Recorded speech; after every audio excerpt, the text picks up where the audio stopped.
Oh shit, here we go again.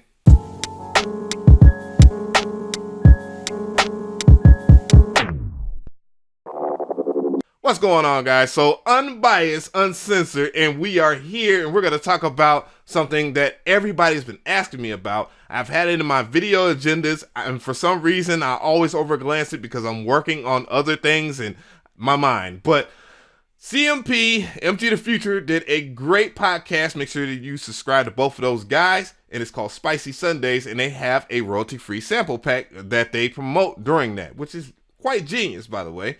And you know, they covered a royalty-free controversy. So getting right to the point, that podcast was talking about, yet again, Illmind. Illmind finds a way to rattle the music community or producer community always. And it's because, again, he's an elder in this game and he has a certain amount of knowledge and respect. And I do respect him. But sometimes when he says stuff, it sounds a little shady and one-sided and crooked. I'm just saying it, my dude. Just keeping it 100 with you. And with that, he's talking about how royalty-free samples are ruining the game or some shape or form, or how they are just not an advantage of some type. And, you know, he has made his points. Of course, Cymatics weighed in and was talking about, you know, they make royalty-free samples and they're not hurting, quote unquote. And shout out to you, Drew. We're going to meet up one day. That's somebody that's around my way anyway. So, but long story short, you know, there are people that go for royalty-free sample packs for an obvious reason. They don't have to clear the samples, or so they think that they don't. At any given time, and I'm telling you guys from experience, a royalty-free sample can be claimed by multiple people. When you get a royalty-free sample pack, it doesn't mean that it's royalty-free. Royalty-free is just a statement, you know, for people to buy stuff. Yes, there are EULAs out there, contracts out there where they will clearly state what you can use and how you can use it. The vast majority of you guys don't read those anyways. You just see royalty free and you grab them and you think that you're going to just publish those beats and do whatever, and there's no consequences. And with true intentions, with pure intentions, the royalty free sample should be royalty free and you should not be charged for it down the line. But it's not clear that it's an intellectual property that still belongs to the composer, the original composer. And when you combine that with your drum loop, it's a royalty-free drum loop or some shape or form. I try not to sound shady because I don't want to piss people off with this controversy anyways.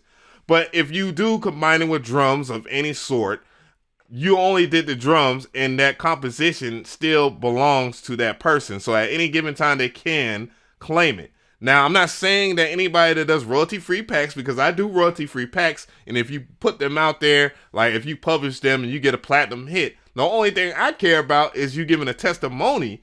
And obviously, there's been plenty of people that have used sample packs, drums, presets, and all that, and still haven't given me props. And to the people that have given me props, I really thank you, because it really helps my business, because I am a privately owned business. And I don't have a huge platform, and I'm not going to blow up anytime soon. I'm just being 100% honest with you guys. So that really helps. But there are people out there that have huge status in the game, and they still won't give you credit for the stuff, because I know that for a fact. I just went to a studio, and the music producer had a sample pack of mine that was royalty-free, and it was renamed and repacked by some asshole. Stuff like that happens too. Like, people like to take sample packs that are royalty free or not even royalty free and chop them up, repackage them, not chop them up, repackage them, resell them, pirate them, and all that. And nobody gets no credit for it. They rename the files and then they resell it as if they did it. That's the other thing. Now, we all know those type of assholes are not going anywhere anytime soon. They're degenerates and they're going to keep on doing degenerate shit. With that being said, I've done sample clearance based sample packs, and people have been upset about that. I seen one person, RZA808. RZA808, he made a comment and he was talking about, why should I pay for a sample pack and then have to pay for it again? So understand this. If you're a music producer and you have not put out any hit records, anything that's gonna ever blow up, you shouldn't have to worry about that whatsoever. If you're not aiming for a commercial record to be huge, which obviously all of us are, or some shape or form want to put out their music or publish it without having any repercussions, of course, then yeah, you don't have to worry about that. If you're just posting on YouTube or something like that, even though you are getting monetary value from it if your YouTube channel is popping, but I'm not getting mad and trying to target people like that. As somebody that is doing a sample clearance based sample pack, their main target is just to get credit where credit is due when they put out the sample pack. That's it. Yes, there is monetary value exchange in some shape or form of publishing and all that, and they probably want their percentage. Again, that's between you and the person that created that sample pack that they want the clearance for to negotiate the percentage of it. I can almost guarantee you that people that do these royalty-free sample packs, not all of them, they have some type of interior motive where if your shit blows up, they can go to court and then claim that anyways, because it's an intellectual property that they created that you're using as a part of your composition. And yes, they are entitled to that regardless of the EULA. Another thing that producers don't understand is that record labels, if they are credible, they're going to make sure that you clear the sample regardless of it being royalty free or not. Yes, my dog is barking in the background. God damn it. But they're going to make you clear that sample or make sure that they get in contact with the sample company just to clear it so that there's no lawsuits down the line. So again, you still get a choice of discussing if it will be royalty free then or not. So yeah, be careful of that.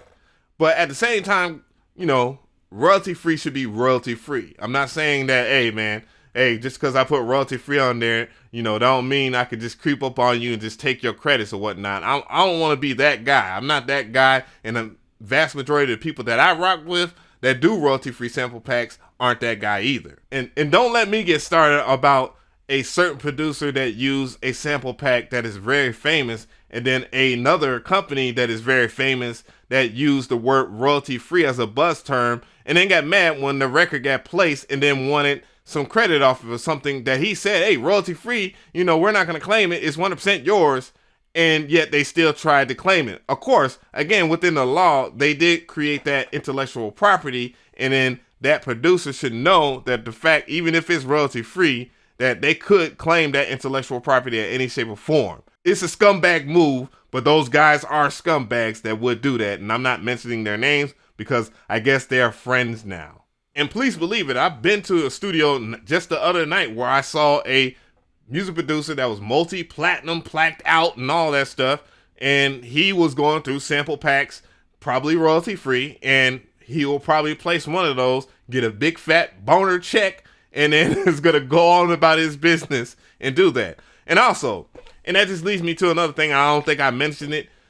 Again, just because it's a royalty-free sample pack doesn't mean it won't get claimed down the line. You better hope to God that Warner Brothers or UMG doesn't claim that exact sample that you have on one of your beat channels on YouTube, because at any given time, they will either copyright claim it or, in their favor, copyright strike it. That's how UMG likes to rock, at least.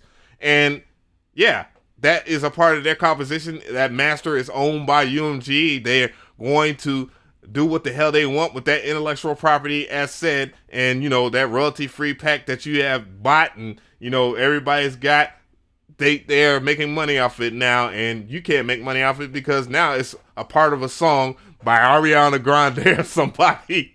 I couldn't think of an artist off top of her. So let me know how you feel about that. I know a lot of you guys probably will have issues with what I said, and I definitely want to hear from the community about that. And RZA808, I'm not just trying to roast you just because you made that statement about having to pay for the pack again. Or no, I'm not trying to insult you about what you do. Of course, you know I fucks with you heavy. I wouldn't even mention your name if I didn't fuck with you heavy, my dude. Royalty free and sample clearance based sample packs have their advantages and disadvantages, of course. And it's up to you to decide which ones that you're going to rock with. And also, you got to be careful of certain things, because these are things that I've experienced with doing royalty-free sample packs, with using royalty-free sample packs, because I have a whole bunch of copyright claims on my channel of beats where I use royalty-free sample packs that have been published by somebody else. And then they claim the video that had X amount of views, and they're just getting off like fat rats off of my hard work with my sample pack, and nobody's ever heard of them. Now think of that too. That alone, that pisses me the fuck off. That there are people out there that will purposely use a track, publish that shit, even though the sample is royalty free, and then they'll claim like a video knowing that it has an X amount of views or whatnot, and then just profit off of your hard work. Think about that. The hard work that you have to put in on YouTube, and you get famous for making some dope tracks, and then somebody publishes that shit to make money off of you. That pisses me off to this very day, that there's a whole bunch of copyright claims on my channel that are like that.